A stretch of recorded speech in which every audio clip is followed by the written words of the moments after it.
सांगली शहर गुन्हे प्रकटीकरण शाखेची कामगिरी. गांजा विक्री करणारा रेकॉर्डवरील आरोपी अटक. पोलीस अधीक्षक संदीप घुगे, अप्पर पोलीस अधीक्षक रितू खोकर, उपविभागीय पोलीस अधिकारी एम विमला यांनी आगामी गणेशोत्सवाच्या पार्श्वभूमीवर अवैध व्यवसाय तसेच अंमली पदार्थाचा व्यापार करणाऱ्या इसमांची माहिती घेऊन त्यांच्यावर कारवाई करण्याबाबत आदेश देऊन मार्गदर्शन केले होते.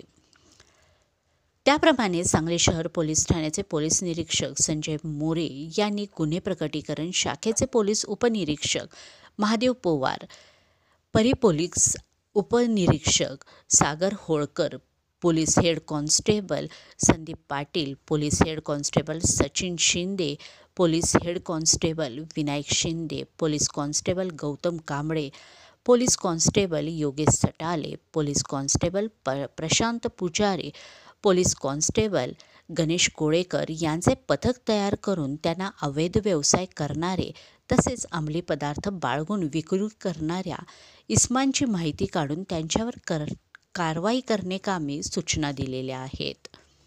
सदर पोलीस पथकास कार्यरत असताना दिनांक 13/9/2024 रोजी सदर पथकातील पोलीस कॉन्स्टेबल संकेत गळवे यांना त्यांच्या बातमीदारामार्फत बातमी मिळाली की सांगली येथील कॉर्निवल हॉटेलसमोर एक अंदाजे 30 ते 35 वयाचा इसम हा स्वतःच्या कब्जात गांजा विक्री करण्याकरता येणार आहे. ही खात्रीशीर बातमी मिळताच पोलीस निरीक्षक संजय मोरे यांच्या पथकातील सर्वांना छापा कारवाईबाबतच्या सूचना दिल्या. याबाबत माननीय वरिष्ठांनी आदेशाप्रमाणे व मार्गदर्शनाखाली सांगली शहर पोलीस ठाण्याकडील विरिस पोलीस पथकाने सापळा रचून सदर ठिकाणी गांजा विक्री करण्याकरता आलेल्या यासीन शब्बीर मुजावर, वय वर्ष 32, राहणार साईनाथ नगर, कर्ना रोड, सांगली यास अत्यंत शिताफीने ताब्यात घेऊन त्याच्या ताब्यातील 2,40,500 रुपये किमतीचे खाकी कलर चिकट टेप आवरण असलेले 6 पुढे, त्याचे एकूण वजन 12 किलो 250 ग्रॅम वजनाचा गांजा व एक मोटरसायकल, मोबाईल असा एकूण 3,35,500 रुपयाचा मुद्देमाल आरोपीकडून जप्त केलेला आहे.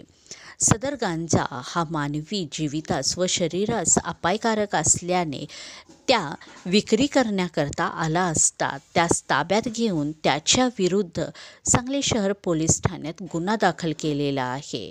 तसेच सदर आरोपीकडे तपास करीत असता त्याने सदर गांजा हा सांगली शहर परिसरात विक्री करण्यासाठी आणला असल्याचे सांगितले आहे. तसेच सदर आरोपी हा रेकॉर्डवरील गुन्हेगार असून त्याच्यावर आर्म ॲक्ट व दारूचे गुन्हे दाखल आहेत.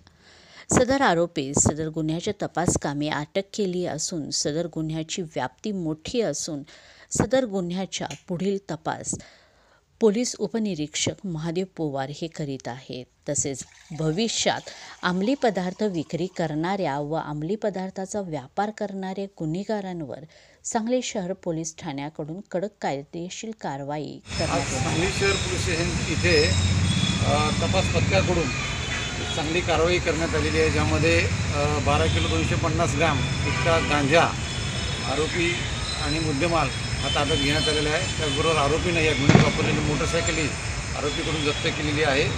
याबद्दल मी सांगली शहर पोलीस स्टेशन नवीन सहाय्यक पोलीस अधीक्षक विमला मॅडम या सर्वांचं अभिनंदन करतो आणि अशाच पद्धतीने यापुढेही गांजा व तत्सम जे काही नशेचे पदार्थ आहेत त्या विरोधीची मोहीम सांगली जिल्हा पोलीसही चालू ठेवणार आहे. आणि माझं नागरिकांना पण आव्हान आहे की या ठिकाणी आपल्याकडं कोणती या बाबीशी संबंधित माहिती असेल तर कृपया तत्पर तुम्ही पोलिसांशी संपर्क साधा आणि या पोलिसांना ते कळवा, जेणेकरून आम्हाला कारवाई करणं सोपं जाईल. धन्यवाद.